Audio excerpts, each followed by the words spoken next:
is a production of West Virginia Public Broadcasting.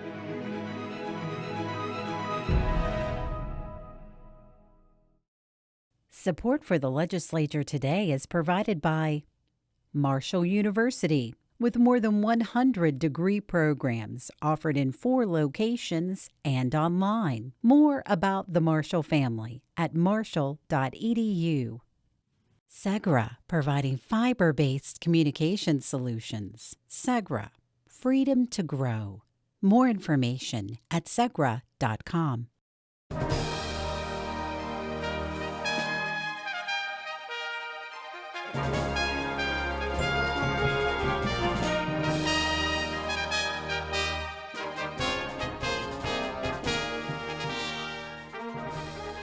Good evening from Charleston. I'm Eric Douglas. Welcome back to West Virginia Public Broadcasting Series, The Legislature Today. West Virginians got to weigh in on Monday on a controversial piece of legislation. As June Leffler reports, pro-life and pro-choice residents spoke to an abortion bill at a public hearing in front of state lawmakers. And we'll hear from 2 West Virginia economists about the pandemic's impact on jobs and workforce participation in the state. But before we get to that, reporter Liz McCormick is going to wrap up news from week 2 of the legislative session. The second week of the 2022 West Virginia legislative session began with recognizing the legacy of Martin Luther King Jr., as well as a public hearing on 2 abortion bills. But this week also saw the House and Senate chambers pass their first pieces of legislation in this regular session. The House of Delegates on Wednesday considered its first bills on third reading. House Bill 4059 would exempt newly hired deputy commissioners with the Department of Health and Human Resources from civil service. The bill passed the House 95-5. Across the rotunda in the West Virginia Senate on Thursday, senators passed Senate Bill 244, which would clean up some language signed into law last year that created an intermediate court of appeals. Floor sessions didn't last very long this week because most of the work is happening in committees. On Thursday in Senate Finance, lawmakers considered one of this year's major bills. Senate Bill 1 would create a mining mutual insurance company for coal mine operators and coal mine reclamation bonds. Lawmakers in committee heard from Senate President Craig Blair, who is the bill's lead sponsor and who noted that he doesn't normally sponsor bills. I'm making an exception this year, and they ended up with the number Senate Bill 1, because I believe that when this is over and done with, and it might be 5 or 10 years from now, it will provide an insurance policy for the state of West Virginia and the mining industry in this state. Blair told senators that the bill is not a bailout for the state, but rather an insurance policy of $50 million to protect the state. The bill passed out of committee unanimously and will now be considered by the full Senate. Also this week, the Senate Economic Development Committee passed Senate Bill 51, which would reinstate the West Virginia Film Tax Credit. In 2018, the credit was repealed by the legislature after a legislative audit deemed the credit as providing only minimal economic impact.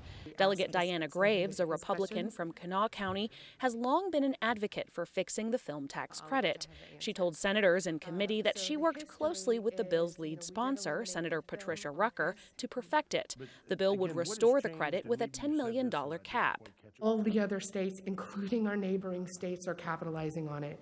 When you look at the film tax credit, and some of these states had eliminated their film tax program and brought it back. They were just a little quicker to bring it back than what we were to capitalize on that.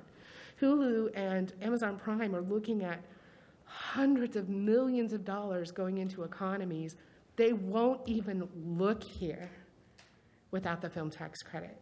Senate Bill 51 passed out of committee and will now be considered by Senate Finance. In education news in the House of Delegates, the House Education Committee passed House Bill 4071 this week. The bill would prohibit West Virginia public schools, the West Virginia Schools for the Deaf and the Blind, and any appointed or elected county school officials from requiring masks of students or employees. Parents or guardians would have the sole authority on whether a child should be masked in school. The bill is now awaiting consideration in the House Judiciary Committee. Also in education, the Senate Education Committee passed Senate Bill 261 on Thursday. The bill would strengthen a 2019 law that requires cameras in special education classrooms. Kanawha County parents Craig and Beth Bowden testified that their son was abused in September. Beth Bowden says her son and others in his class were slapped across the face or thrown to the floor by their teacher. Without that law, none of this abuse would have been caught. However, what we now know is that these cameras are not stopping the abuse. Senators adopted 2 amendments to the bill, one that creates accountability to ensure videos are being reviewed at least every 90 days, and another that would no longer require schools to delete footage, but rather to keep all videos for at least a year. Senate Bill 261 passed unanimously out of committee and now heads to the full Senate. For the Legislature Today, I'm Liz McCormick. Thank you, Liz. As of Friday afternoon, more than 1,400 bills have been introduced this session. Earlier this week, West Virginia Public Broadcasting's Energy and Environment reporter Curtis Tate spoke with economist John Deskins of West Virginia University and Sean O'Leary of the West Virginia Center on Budget and Policy. They discussed the pandemic's impact on jobs and workforce participation in the state. They also talked about the legislature's incentive package for steelmaker Nucor. John Deskins, Sean O'Leary, welcome, gentlemen. Thanks for having me. Thank you. Glad to be here. Well, John Deskins, you just gave a speech to the state legislature about the overall picture of West Virginia's economy. Can you give us some highlights from that? Sure. We have a lot of positives taking place in our economy right now, and we still have a lot of long-term economic development challenges as well. So here this morning, I was here to talk about both of those, good things and the bad things. I just will say the big picture headline is this. When COVID hit in West Virginia, we lost about 94,000 jobs. That amounts to 14% of all the jobs in West Virginia. We've seen job loss like that before, a couple times in our economic history, but we've never seen 14% job loss over the course of just 2 or 3 months. Entirely unprecedented. But here we are almost 2 years after COVID hit, and we've gained back about 73,000 of the 94,000 jobs that we lost. So, you can take a glass half full or a glass half empty approach. It's a good thing that we've gained back 73,000 of those jobs, but we still have about 21,000 jobs yet to go before we have fully recovered from COVID. And, the forecasting that we do in my office, we think it's going to take until the second half of this year before we have fully recovered, before we can go on to think about further growth beyond where we were in January 2020. And Sean O'Leary, there was some really big economic development news in West Virginia over the past week. The Nucor steel plant that's going to be sited in Mason County, the Green Power electric bus manufacturing facility in South Charleston. With the Nucor investment, that prompted state lawmakers to push through a very big incentive package for that company. Can you tell us a little bit about that, about the pros and cons of the approach that they took to bring those jobs to West Virginia? Absolutely. I mean, we definitely want jobs in West Virginia. We want to see economic development. We want to see our people getting back to work. But it seems to be disappointing that our strategy is to just give away everything that we can. We're giving away, in effect, $300 million of our, ARPA recovery money that was meant to help the struggling people in West Virginia, our struggling businesses, and help us recover and gain back those 20,000 jobs that we're still 2 years later trying to get back. And on top of that, we're basically telling this company that they're never going to pay taxes. They're not going to pay income tax, they're not going to pay sales tax, and it's very likely they're not going to pay property tax. That's a really low road to economic development. That's giving away. That's not investing. That's not building. That's not a strategy that's sustainable. What are we going to offer the next company when on the table right now is everything? It's great to have jobs, and it's great to, we're going to hope that as many of those jobs go to West Virginians as they can. We know economic development doesn't stop at the border, so we know that Ohio is going to get a lot of that economic benefit, but they're not giving up quite what we're giving up to get that economic benefit. So it would be great to have these jobs. It's going to be great. It's going to be great to have development, but it'll be great if we could develop an economic development strategy that built our education system, that built our infrastructure, that invested in the state and its people and made us an attractive place without having to give away $1 billion. John Deskins, you've written a lot about the the impact that the state's coal industry has on the economy and the jobs and the tax revenues and the salaries that it supports. While we've reported and others have reported that coal production is currently up, what is the long-term trend for that? What do you see happening? Is it sustainable? And are there other ways that West Virginia can maintain its status in terms of energy production? Sure. Just a little bit of background is this. So a recent high for coal production was in 2008. There we were producing about 150 or 160 million tons of coal. But that number had fallen to about 95 million tons just before COVID. So 155 or so down to 95. But then COVID really hurt coal production in 2020. Matter of fact, in the middle of 2020, if you look at the rate of coal production that we saw then, you'd have to go back to 1918, over 100 years, to see a level of coal production in West Virginia that was that low if you ignore a couple of years that were affected by strikes, which is a different issue. Now, coal production has rebounded over the last year and a half or so, but it hasn't gotten back to where it did in 2019, and we think it's unlikely that coal production will get back to that 2019 level. We do see continued improvements in coal over the next 6 months or so, but we think that after a couple of years, we will return to that path of long-term gradual erosion as the country moves away from coal as a source of electric power generation. Coal still creates jobs, it still creates income, it still creates tax revenue for West Virginia, but it's just not as big as it was years ago. We have to focus on industrial diversification. It's not that I want to take away energy in any way. I'm fine with energy, but we have to have strength in multiple sectors of the economy. Right? A healthy economy is a diversified economy. So if one sector suffers, you have other sectors that are growing that can pick up that slack that's caused by the sector that suffered. Industrial diversification has to be a high priority to find an industrial mix that's healthy and robust for West Virginia for the long run. Sean O'Leary, could you talk to us a little bit about this year's budget?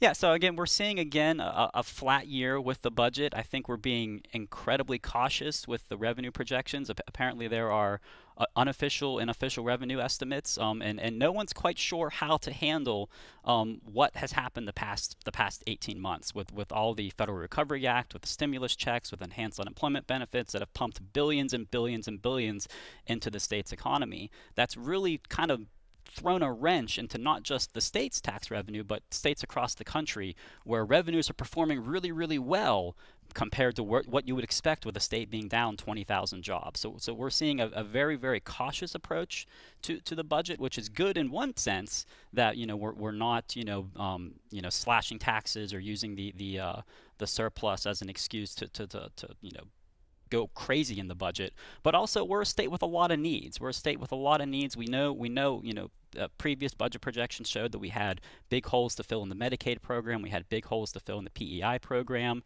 And we're not making those investments right now to take care of those things. We're not, making any real new investments in workforce and infrastructure that we would want to be making if we want to be able to attract these businesses to the state, that we wouldn't have to give away major tax incentives to make that happen. So we're in a very kind of new territory when it comes to our budget, and I think we're being a little extra cautious, which is not terrible right now, but I do think there's some room to make some investments that we're not taking advantage of right now. As far as you know, is the state income tax repeal on the table? I don't have a close working relationship with Governor Justice or Senator Blair, but I have not heard much noise on that issue. Okay. John Deskins, of course, that last year Gail Manchin, Senator Joe Manchin's wife, was appointed to be the federal co-chair of the Appalachian Regional Commission. And of course, the commission has been around for a long time, and it has facilitated a lot of different kinds of investments in Appalachia. Do you see her role there as benefiting West Virginia in a way that perhaps it wouldn't if somebody else had taken that position? No, I think it's important to have her there. I think it can benefit West Virginia in many ways. I mean, right now we have an unprecedented, once-in-a-generation wave of federal dollars coming into West Virginia. And one of the things I talked about here earlier is that we can't squander that money. This is a very rare opportunity, and we have to invest this money to make West Virginia more attractive to potential businesses and more productive over the long term. We have to invest this money to make us more productive 5, 10, 20 years from now. We can't invest this money in a way that we just have a short-term boost but no long-term sustainable gain. Some of that money comes through other entities in Washington. Some of that money comes from the Appalachian Regional Commission. So I think this is actually a very important time to have Mrs. Manchin there, and I think we should be happy that she's there. What's the magic formula for leveraging these kinds of investments? You know, I think of things like broadband and education and workforce development. You know, there is a little bit of hard infrastructure that the commission is involved with highways. What's the key to success there? Well, I wish I knew. I wish I knew the key to success. I just know we have to put our heads together and be very careful and think long term. Like, I think you brought up broadband. I think that's a pretty good example of the kind of long-term investment that we need to make, because, you know, broadband has changed so quickly from being a luxury item that only a few households had in the mid-1990s to an absolutely essential element for economic development today. Nobody's going to move to an area without good broadband service. It's a deal breaker for economic development in so many ways. So investing in that kind of area that makes us more productive and more attractive to potential businesses, I think, is very important. We have to be so careful. All right, well, gentlemen, we've got just a little bit under 2 minutes left. I guess I might just ask both of you to kind of give us a summary of your thoughts today about our discussion and about anything else maybe that you think we didn't bring up. Sean O'Leary, do you want to start? Yeah, I think, you know, overall, just the state's economy and the state budget and as a whole is on the path to recovery. I think this year might be a little more challenging than we might expect. We you know, all of the federal aid seems to be behind us, and it seems like, you know, congressional gridlock might be keeping any more of that from coming. So, you know, right off the bat, we know, you know, the enhanced child tax credit's not coming this month, and that had given close to $500 million to West Virginians. So that's going to be there might be, you know, a little risk of a slowdown. We've already starting to see our job numbers sort of slow down in the second half of the year. You know, but we're moving in the right direction, and we need to be taking the steps to make sure we keep moving in that right direction.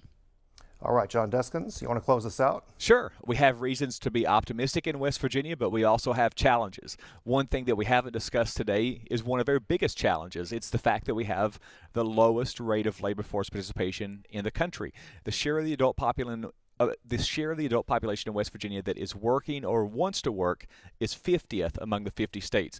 And the reasons for this deficit are, to a large extent, issues around education and training, workforce preparedness, health, and drug abuse. And so fighting those long-term challenges relative to human capital is very important to making West Virginia more prosperous and more attractive to potential businesses over the long term. That's one of our biggest challenges that we have to constantly push towards improving education and health, education and training, health, and the drug abuse problem. All right. Well, John Deskins, Sean O'Leary, thank you both for coming on today. I'm sure we'll continue this discussion. Thank you so much. Thanks for that, Curtis. 2 days into the legislative session, 2 bills were introduced into the House of Delegates that, if passed, will restrict access to abortions in the Mountain State to 15 weeks. West Virginians on Monday had the opportunity to speak at a public hearing on the issue. Reporter June Leffler was there and brings us this story. Concerned citizens took to the podium on the floor of the House of Delegates at a public hearing regarding House Bill 4004, which would ban abortions performed after 15 weeks of pregnancy. A Baptist preacher from Mason County, Bo Burgess, says he is pro-life and supports the measure.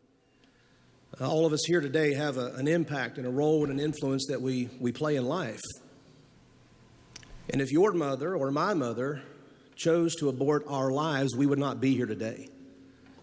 This hall would not be filled with the faces that I see today. 80-year-old Kanawha County resident Rita Ray opposes the legislation. She says she obtained an abortion in 1959 before the procedure was legal. History tells us that women will always find a way to terminate a pregnancy. The question is, do you want West Virginia women and girls to get this procedure in medically safe conditions, or will you drive them to desperate measures? The local and regional chapters of the American Civil Liberties Union and Planned Parenthood have spoke out against the measure. Republican delegate Ruth Rowan of Hampshire County is the lead sponsor of the bill. She says her daughter had a complicated pregnancy. Rowan's grandson did survive and is now 17. I just think how close we were to losing him and knowing how hard he fought to live. And that just made me aware of just how precious life is. With a Republican supermajority in the State House, the bill has a good shot at becoming law. Katie Quinones says West Virginia has a history of passing legislation that further restricts access to abortion. She is executive director of Women's Health Center of West Virginia, the last abortion clinic in the state. It's incredibly difficult to get an abortion in the state of West Virginia. West Virginia lawmakers have chipped away at abortion access for minors, rural residents seeking the abortion pill, and low-income women. Up until 2018, state Medicaid paid for the $500 to $1,200 procedure. Now it doesn't. Quinones says these state mandates build on other time, financial, and travel constraints. Not to mention the potential for, a lost day's work wages to come get your abortion, having to find childcare because we know that the majority of people who access abortion are already parents themselves. And also, if you lack reliable transportation, it can be incredibly difficult just to make it to the clinic to get the care that you need. Pro-choice advocates say these barriers are most apparent for minority, rural, and low-income women. Women's Health Center of West Virginia provided abortions for about 1,300 patients last year. But some abortions are performed in hospitals, usually under medically high-risk circumstances. Ann Banfield is an OBGYN at Davis Medical Center in Elkins and vice chair of the State American College of Obstetricians and Gynecologists, which opposes House Bill 4004. Most women, when they have reached that 15-week mark, beyond that, they have been planning to have a pregnancy or they have chosen to continue a pregnancy. And in many cases, they are now being met with news that's not what anyone ever wants to hear. The bill says an abortion is okay if a woman's life is in danger or the fetus has no chance at surviving. But Banfield says those circumstances aren't black and white. They're complex and evolve over time. A doctor might delay abortion care to fall in line with state code, even if there are already signs that the pregnancy could become high risk. Was it yet an emergency? Is it enough of an emergency now? Is this the time that it's the emergency that we need to deal with immediately, or is it not? And those are situations that are very challenging. Other Republican-controlled states have attempted similar measures. Mississippi currently has a 15-week abortion ban on the books. The state cannot enforce it and instead has taken its case to the U.S. Supreme Court. A decision in that case is expected this summer. Delegate Moore Capito of Kanawha County chairs the House Judiciary Committee, which is next to take up the bill. He says that legal limbo will be considered to an extent. The outcome of that will obviously have some impact on the disposition of this law, were it to carry through both bodies and be signed by the governor. But that's not something novel that we have done. We've done those things before. As far as going down a road, I think we go down roads all the time. The bill's sponsor sees no reason to wait. We need to start somewhere. And in saying that, Mississippi's done it, and we can do it too. And I feel the more people that will stand up for our children, our babies, the better. For West Virginia Public Broadcasting, I'm June Leffler. Thank you, June. For our last story this evening, Randy Yohe has been filing daily reports from the legislature that we are airing on television and radio. Here's a story he filed earlier this week about Workforce West Virginia. Here at the legislature, they're presenting the new budget for Workforce West Virginia, highlighting $40 million new dollars for software upgrades. Acting Workforce West Virginia Commissioner Scott Atkins says when pandemic numbers of unemployed shot from a few thousand a month to 100,000, their 40-year-old computer system overloaded, making it time to modernize. You can't do a lot of stuff with your phone or a laptop, so it makes it labor intensive really to provide adequate services to the folks in West Virginia who need it. Raleigh County's Republican Senator Roland chairs the Workforce West Virginia Committee. He says the agency has had a terrible track record and agrees it needs help, but questions the price tag. As they justify that, and I will certainly get behind it and endorse that. The pandemic opened up unemployment to massive fraud, a problem still lingering here in West Virginia. So there's a bill being considered right now to create a West Virginia unemployment fraud investigation unit, where we can hire law enforcement officers who will carry a weapon potentially, have subpoena and warrant powers. Atkins and Roberts want to see legislation passed to have job seekers on unemployment do 5 job searches a week instead of just the 1 now required. Sometimes I think people wait till hunting season and then they conveniently are unemployed and then they go back later on. Atkins says Workforce West Virginia will also ramp up its efforts. A lot more case management and getting folks to the right job. This year, overhauling Workforce West Virginia is a big job in itself. For West Virginia Public Broadcasting, I'm Randy Yohe. Thanks for that story, Randy. Next Friday, we'll have more news and interviews from the 2022 legislative session. But remember, West Virginia Public Broadcasting is covering the session daily in our radio news program, West Virginia Morning, and on our website at wpublic.org. We also broadcast the daily floor sessions of both the House and the Senate on the West Virginia channel, and we stream those on our website. The Legislature Today is simulcast on both television and radio every Friday night at 6. I'm Eric Douglas. For everyone here at West Virginia Public Broadcasting, thanks for joining us and have a great weekend.